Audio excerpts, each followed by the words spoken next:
everybody, how are you? My name is Benny White and welcome to All Things Irish and Rock and Roll. Now we've been bringing you musicians every week, musicians who have been here from the start, we'll say. Now, myself and Brendan are only concerned with musicians, we'd say from the 60s and 70s. People's lives have been changed by some of this music. I know most of our guests, once they heard the beat and the rock scene, they were into it, they got it, the blues scene, into it. And our next guest doesn't play an instrument, as far as I know anyway, but he was right there from the very start. A great friend of Phil Lynott and the boys in Thin Lizzy, and he has many stories to tell. His name is Smiley Bolger, and Smiley runs every year the Vibe for Philo, which is right there since Philip sadly departed this world. So sit back, relax, listen to Smiley's Bolger's story, and I'm sure you're going to enjoy it. Thanks. Well, there was music in my family. My father was, Lord rest his soul, was a bit of a teddy boy. You know, the bring cream and all that, and the sharp suits. Yeah. And he always wore winkle pickers, right, polished up to the thing. So he was into music. You know, a lot of the forerunners of rock and roll, basic, you know. And then my mother's side they were all players from more traditional, right. So there was music in the house. You know, my mother played the piano, and my aunties, we used to go to my grandparents a lot, and there was always sessions, you know. So I suppose we came into it from folk music, which was like really and then as we got a little bit older, and we were allowed to go to gigs, you know, and our parents, like they encouraged us as long as we were off the streets, you know, but up to a limit, you know, you had to be at home by 11 o'clock or a quarter to. So, and it was all very innocent, you know, like you just progressed from going from folky things, you know, beat clubs, you know, in little basements with poetry, Tara telephone, all that sort of carry on that was going on. You know, a crossover between folk and electric music. And then the beat scene came along like big time, and that was all non-alcoholic venues anyway. So there was no, you know, we were allowed to go to them if you could get in. There was an age limit of 16 or something like that. But I think before that, like we were talking about this earlier, but like we were all members of the Heraldites Club. So that, I think my first actual live gig, apart from the folky things, right, that we had gone to, you know, and the Clancy brothers were mega. So we probably turned up in Liberty Hall to see them once or twice, and then the Dubliners came along.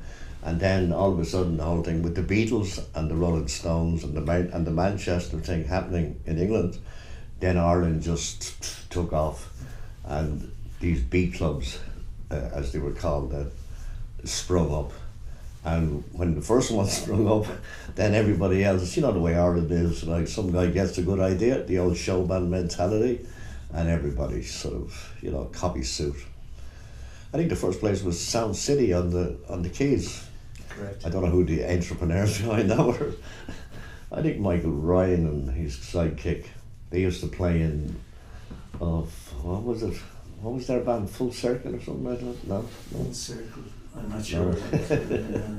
But it was a good place, you know. Yeah. Afternoons, Sunday afternoons, right? Mm-hmm. You mean, and then there was stuff in the Crystal Ballroom also Sunday afternoons. You mean, but my first real gig, I think, was the SFX.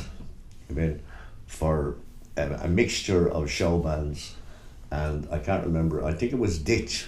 That was the first live one I saw, and I probably saw the Creatures at another one of them very shortly, either before or afterwards. But them too. But when I saw the Creatures, like, you know, that was a great song. I was laughing to the guitar player Ryan Harris about it recently. That we were reciting the words. How the hell did you get away? You know, turn out the light, babe. Let's see what you can do. If our parents only knew. But then, and they were one of the first bands that ever turned up on television.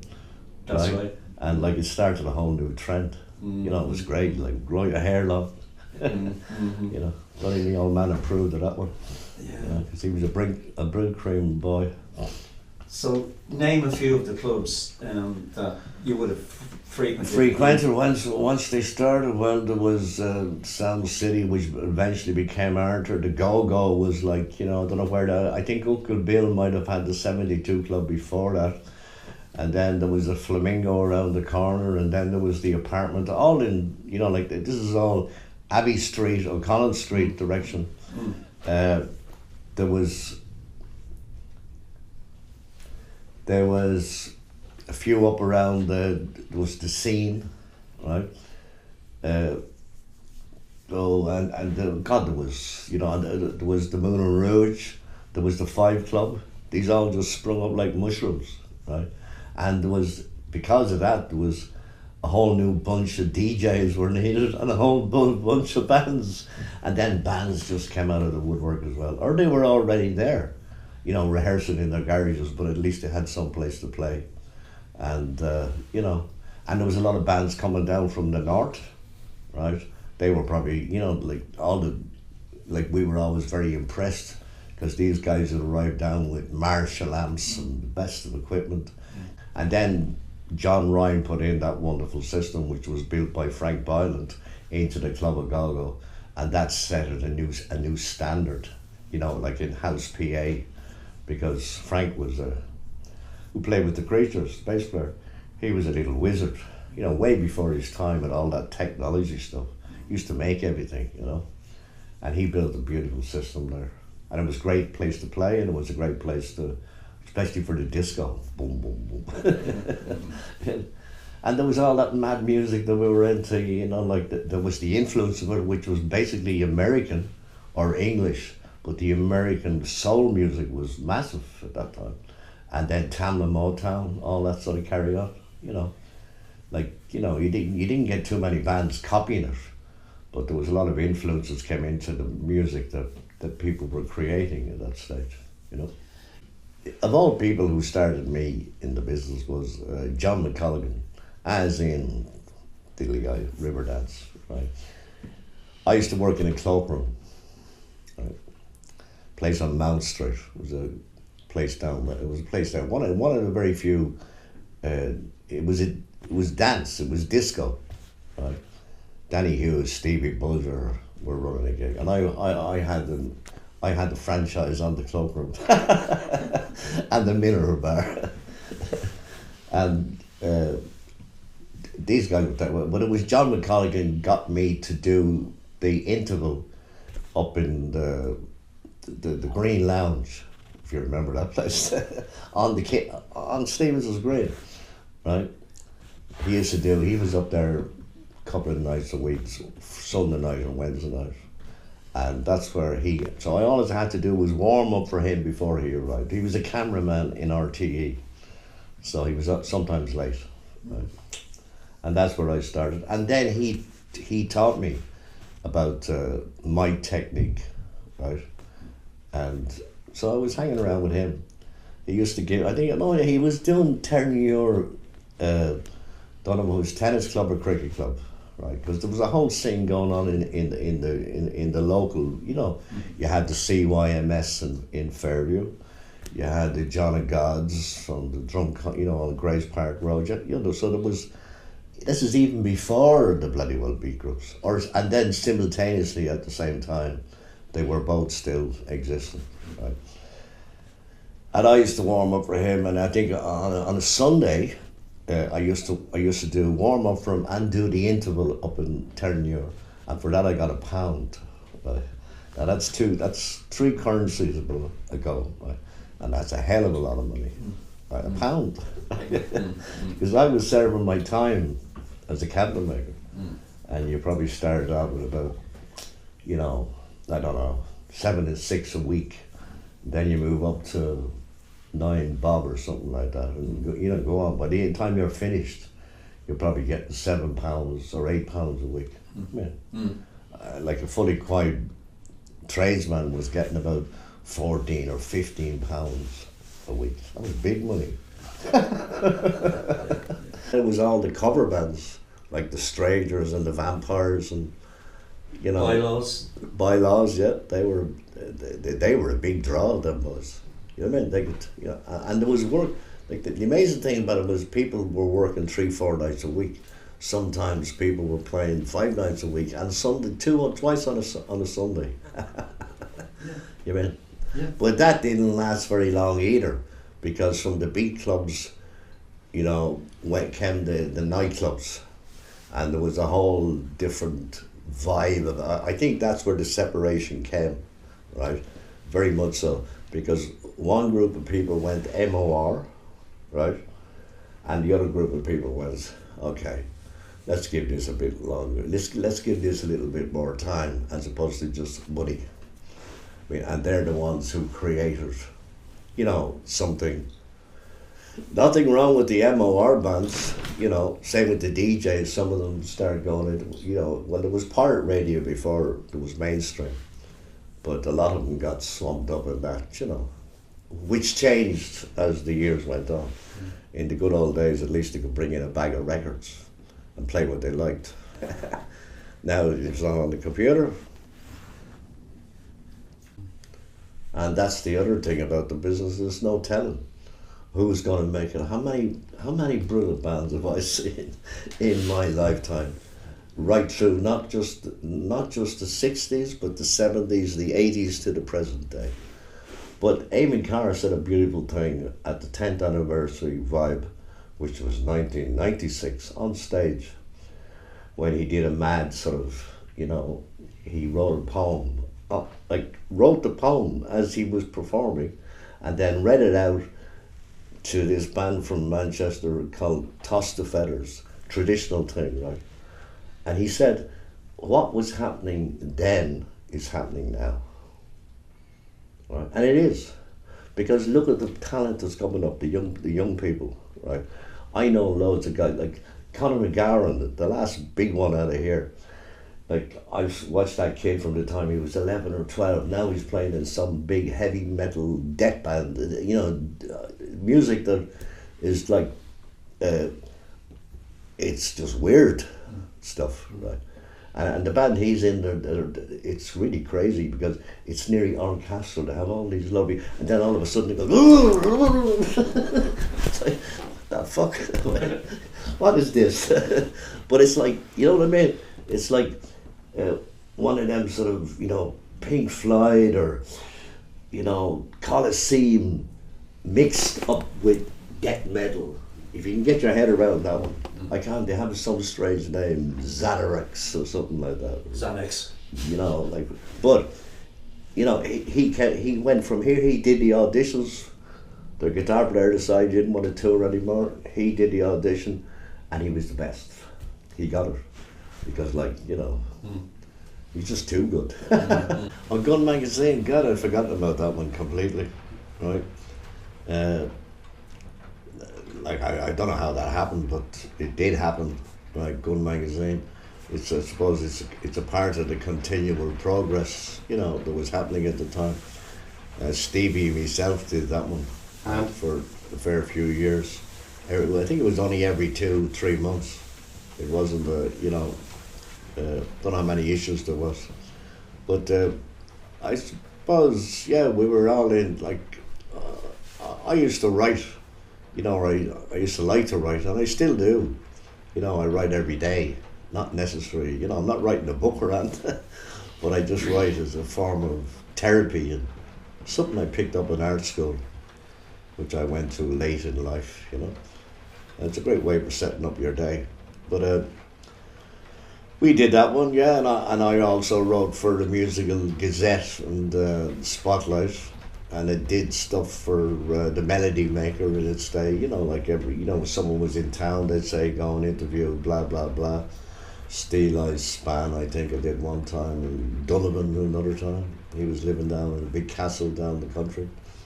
That was a right rock and roll trek to find him. And yeah, like, I suppose when you think back of it, you know, that it was because there was nothing like that before that, and it was probably after that the Spotlight which was predominantly, you know, the territory of Big Tom and Margot and the showbands, they started having their own column. You know what I mean? Which Pat Egan did successfully for many, many years. And then I inherited that gig from him, and I did it for many years, and I think then they folded up.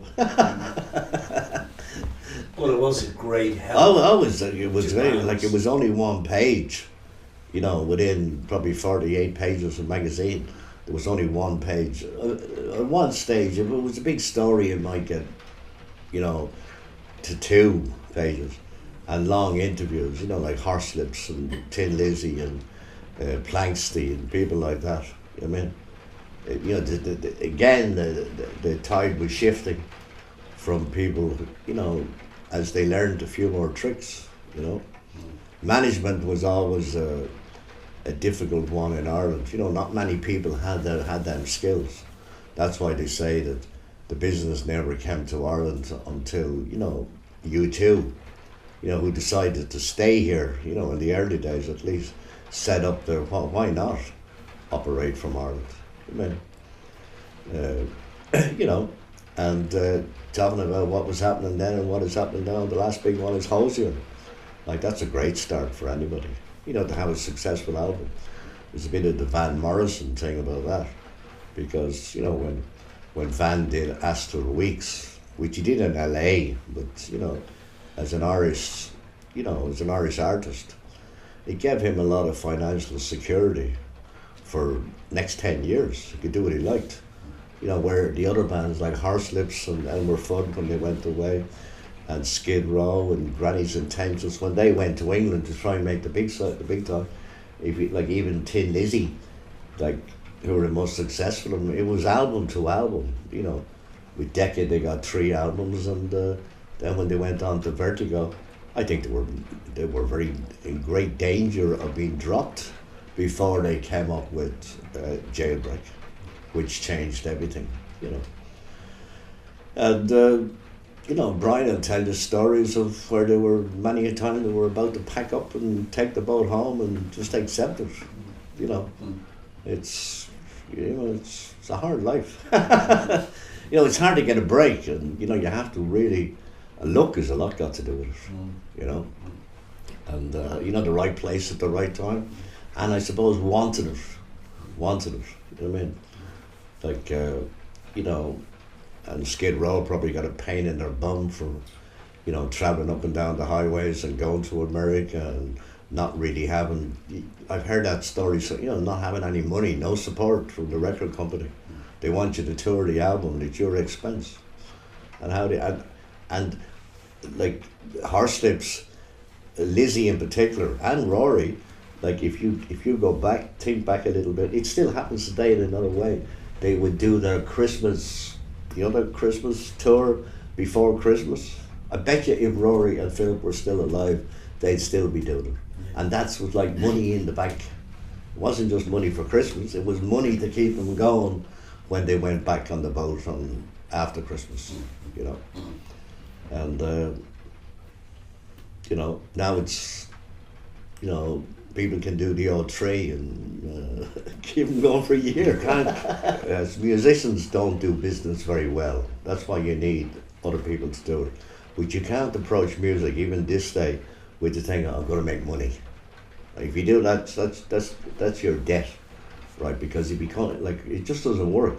You have to be doing it for the right reasons in the first place, and you have to be making music that's going to say something or change something. Right? You don't put your own stamp on it.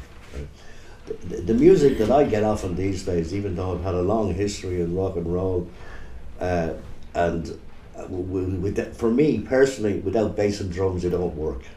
Right? Like, just something about a rhythm section, even a 3-piece, just one other instrument, right? But you need bass and drums, no matter what sort of genre of music you're going to sing. And what was I going to say just before that? Like about, you know, like world music is what turns me on these days. I love when they mix it all up together, all them influences from, you know, here, there, and whatever. And there's some mad stuff going on mixed up with it, you know, like African and Asian beats, right? You know, and using all the technology of today. You mean, you know, Sade touches on it, you know, in what she does, but there's other people who sort of, you know, bands whose names I can't even pronounce, right? You know, like who just, it's just so beautiful, you know, it's a melting pot, the way New York always was, a melting pot. You know, we're not so good at that here. You know, and a lot of them, like it's funny when you go to gigs and, you know, you have young bands with attitude, right? And you say, oh yeah, Talking Heads mashed up. You know, I was at one the other night in Whelan's upstairs, right? I'd been at someone else, Mongoose downstairs, and they're sort of folky, jazzy, you know. And then I went upstairs and I was going to the after party. But someone, you have to come in and listen to this, you know. It was great, like loads of attitude, guys, 16, or 17, 18, right, loads of attitude, right. But, you know, you'd heard it all before. You know, but they got the right haircut, you know, they're young, and they might just develop it. Everyone has to have an influence of some description, and then it's up to them to develop it into something else. You're going to tell us about musicians, not only Philip. Lynott, by the way, isn't it? Not Lynott. Lynott. Why not Mr. Lynott? Correct. I've had that argument with many people over the years. But no one gets upset anymore. No. Even Philomena doesn't get upset anymore. Yeah. I did an interview with her for radio the other day, and she was saying, you know, call it what you like. Yeah. You know, Lynott, you know. Yeah. But besides Philip, there were other great Irish musicians that you met along the way. Can you talk about them? Well, yeah, like that have faithful departed. Yeah. Well, there'd be Rory, right? And talking about faithful departed, there'd be Philip Chevron, the Radiators from Space. There'd be Jimmy Faulkner, who played with Christie and Jangle Dangle and all them great bands. Declan McNeilis, who was tragically assaulted and died there afterwards. A great friend, because I'm from the north side, and like Pat Farrell, you know, well, he's not dead. But all that, you know, Declan McNeilis, Pat Farrell, myself, we were all Philip Donnelly. Philip Donnelly, well, he's still with us, right? Last time I checked, anyway. Jimmy Gibson, right, great guitar player. Jimmy Faulkner, who had got to be the best, you know, beautiful tone, you know, beautiful player, you know, sadly missed. And I'm sure there's a fair few others that we haven't even, just don't come to mind, you know, straight off. That's life, you know, unfortunately. And but, you know, they do come into our thoughts, and, you know, we remember them on occasions. You know, and I suppose, you know, like none of them have a tribute to them. You know, there was a lovely one done to Jimmy, but it's not something that you would sustain on a yearly basis. The only reason that the vibe works, the Vibe of Fellow works, because it's, well, there's a very large catalogue, you know, left. I mean, so you can play around with that for, you know, year in, year out. So what happened? How did the Vibe actually start? Weren't you talking to Philip Lord Rest? It was you remember the time that Ireland won the Eurovision, and Johnny Logan, I think, was, you know, had one with Shay Heaney, like one another year, the year before. And they were hosting it. I don't know who was in that. I think it was Linda Martin or something was in that year, representing us. But I'm not quite sure whose idea it was, but I know that your man Eamon McCann had a lot got to do with it. Billy McGrath, right? B.P. Fallon, myself, right? I think it was Billy's idea, this alternative song contest, the fiasco, the first and last alternative song contest, right? It was the same week, or a few days before, the real Eurovision, which Ireland was hosting for the first time, and the whole crack was the worst band would win. So, and there was some great songs in it, right? I saw it actually quite recently, for the first time. Didn't think that there was a copy of it available, but someone down in Cork actually, someone showed it to me, and there was some great songs made by people. You know, the guys who did what the hell were they called? Did another brick in the wall. You know, they did that, and then they built the wall and all, or you know what I mean? Or then they built the wall.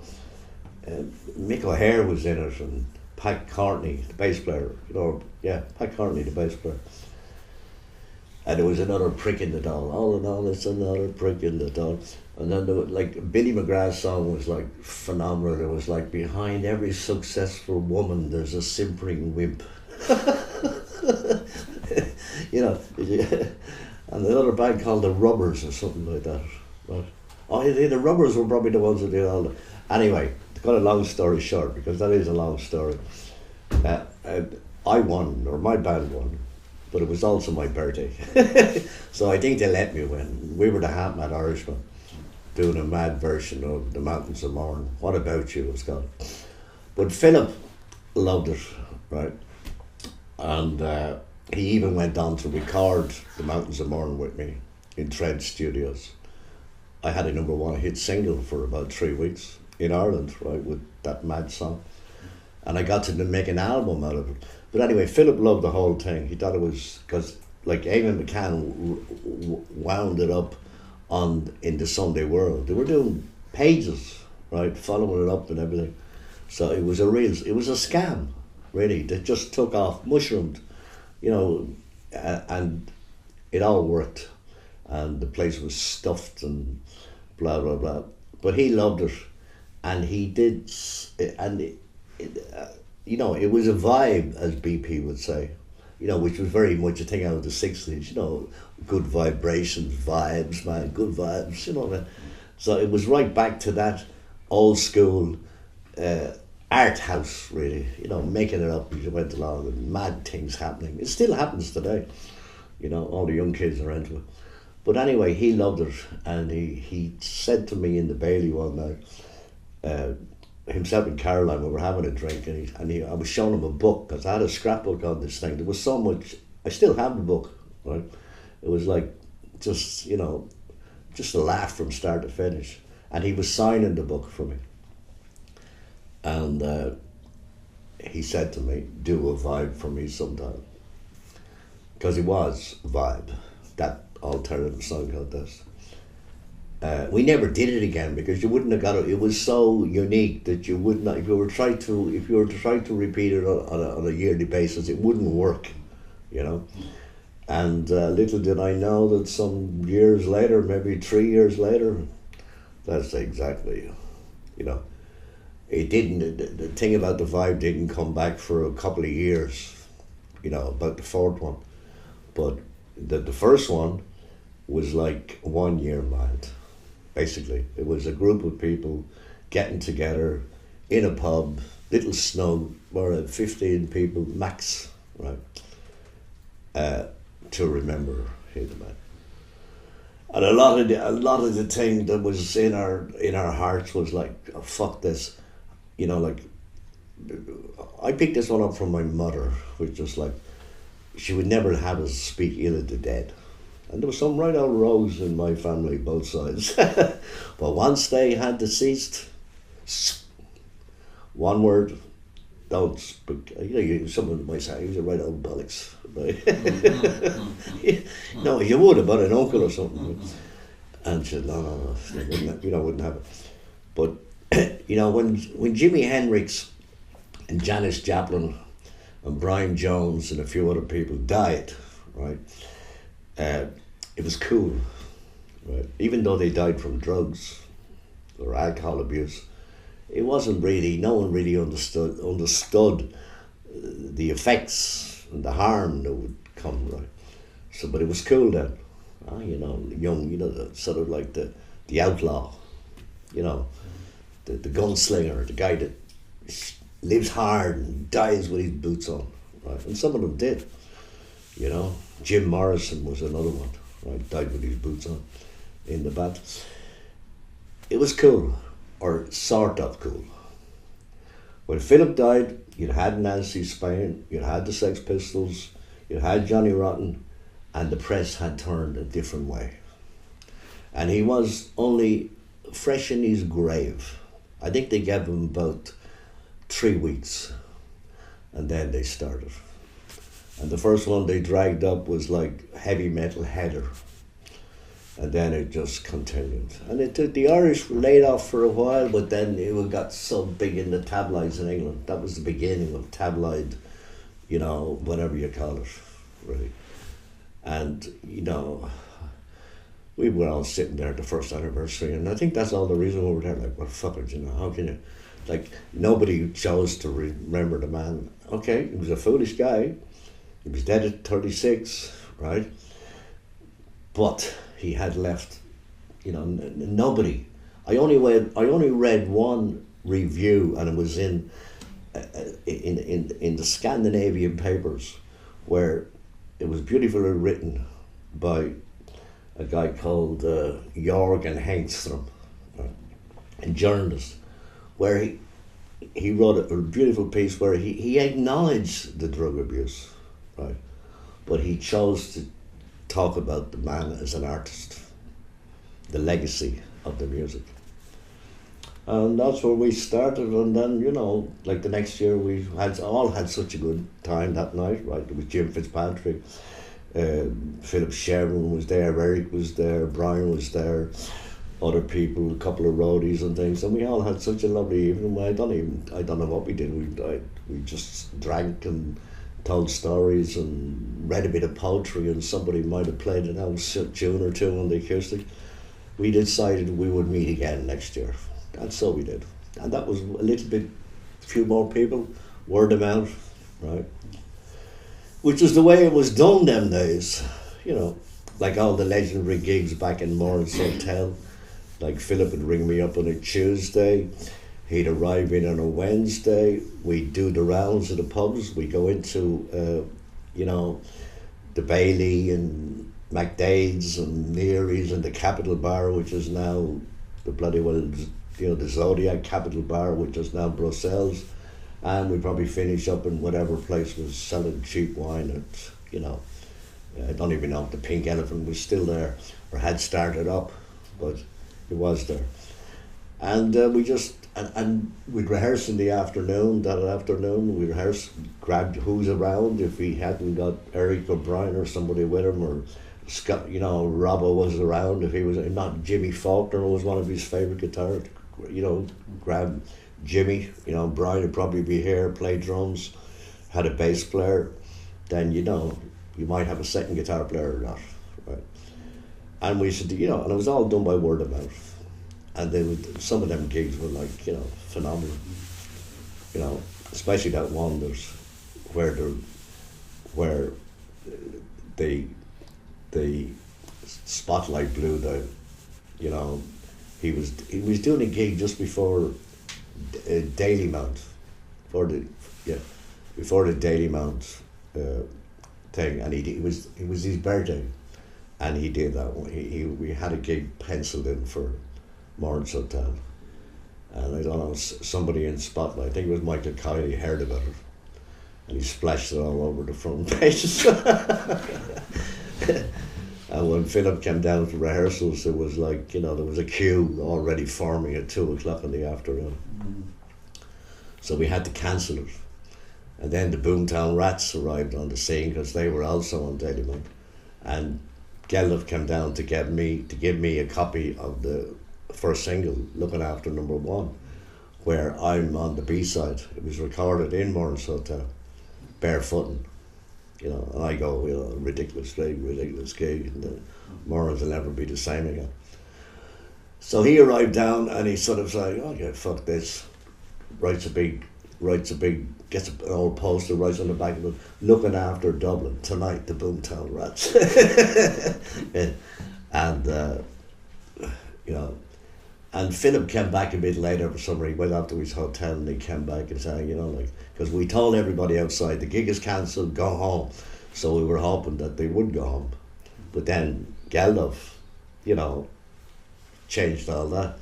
And then Philip came back later when the gig had actually started.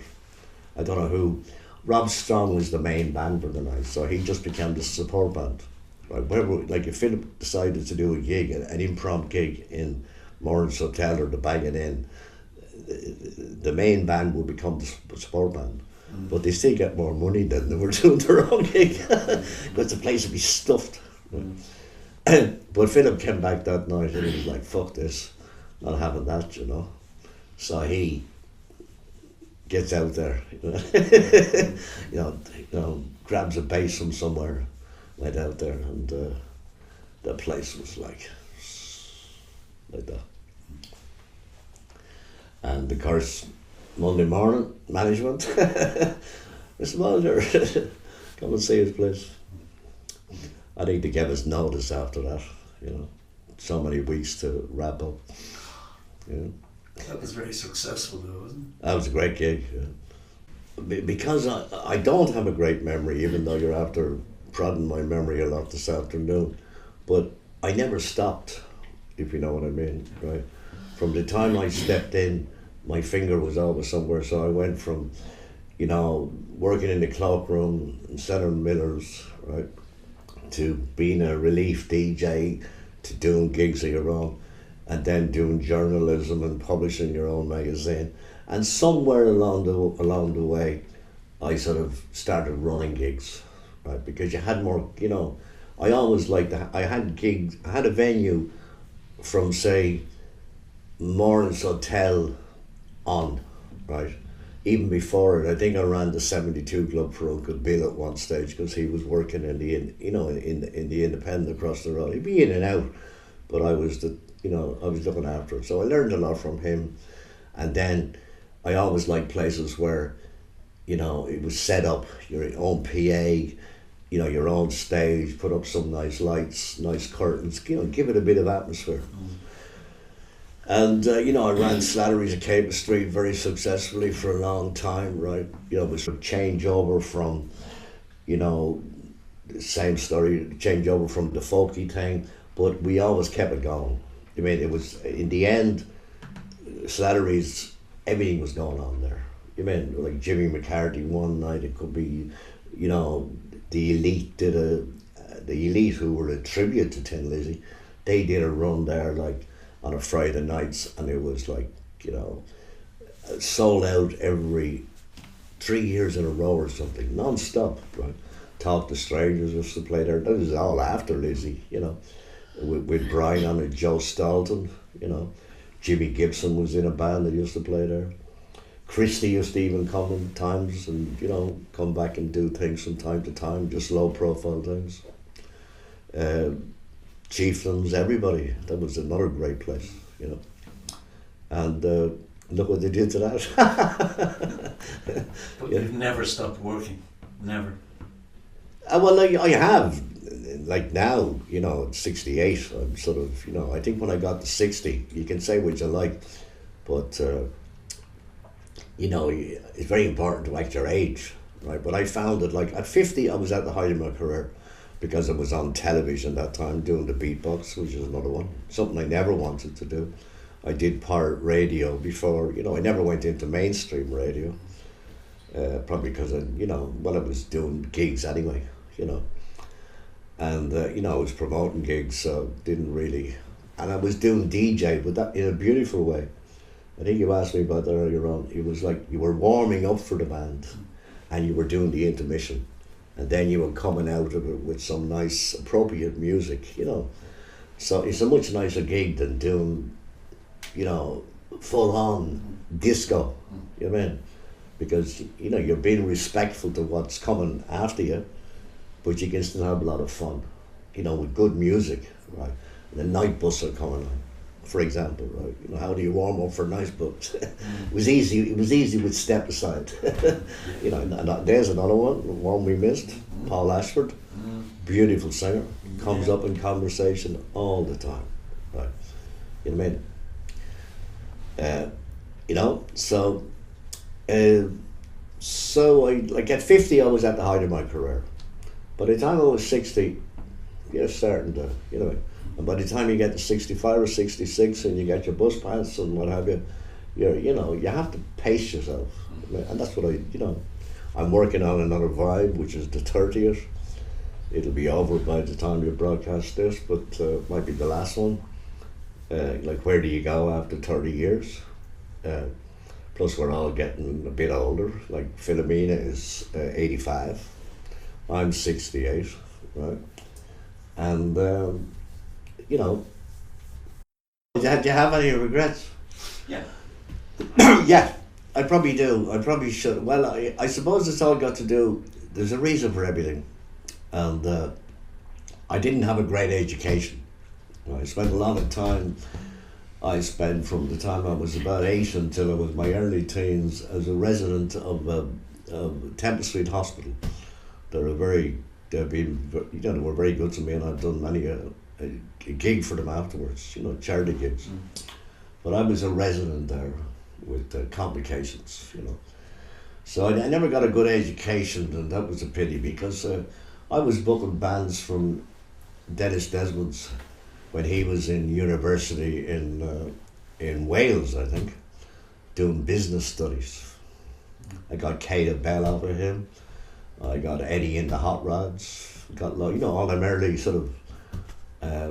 He was booking them into Ireland, and we had the hottest little place in town, which was Morris Hotel. They used to love playing there, and then they go and play they play the universities for money, like sort of down to Elvira in Cork, Elvira Butler for thing down there, and probably out to the campus which were cold places, because they were invariably held in the canteen or something like that, or in their lecture theatre, and they were set up for a different, and bright lights, So your regrets are based around that we didn't, because we were so much into the bloody well music, right, that we didn't really take care of it, business wise. We could have me and sort of my sidekick at Morris Hotel, Alfie Dugan, we could have, but we were just so much into the music, and we were probably just so much into our little bit of pot, and our few drinks, right. And even I didn't even drink, no, I was telling you that earlier, like, I found it very hard to find a drink that I could actually enjoy. I didn't start drinking Guinness until I took a career break 20 years ago, say. I looked after my mother for a few years, even though I was always in Dublin. I was always in Dublin within a flat, but I moved back home after a big house fire. And that's when I started drinking Guinness. In my local. I never drank Guinness until I'd say I was 50 before I ever had Guinness. Same. And what would I drink? I mean, like, Scotch and Coke maybe. You can't drink, too many of them. So that's, but then you wouldn't have been the same, because if you got into business, like I find it. Like, I shouldn't say this, but like, I find it sort of pointless to go down to the O3, pay colossal money, drink out of a plastic cup, right, at $6.50 a shot, and sit up on the gods or in some place, if you're not on high up the food chain, right, to watch it on two big screens on either side of the stage. Right. I don't get it. Right? I really don't get it. Like, I think Vicar Street's about the right size. But anyway, this is the way it is today. Young people are watching all this stuff on their little tablet or their little phone, right? They're watching all this stuff which is back to back on YouTube, and then they go to an event, and it's just like their phone multiplied by 2,000 and two big screens up on the side, right? And it could be a good show. It could be, but you have to be down in really nice, close to the stage, to get a feel of the bloody thing.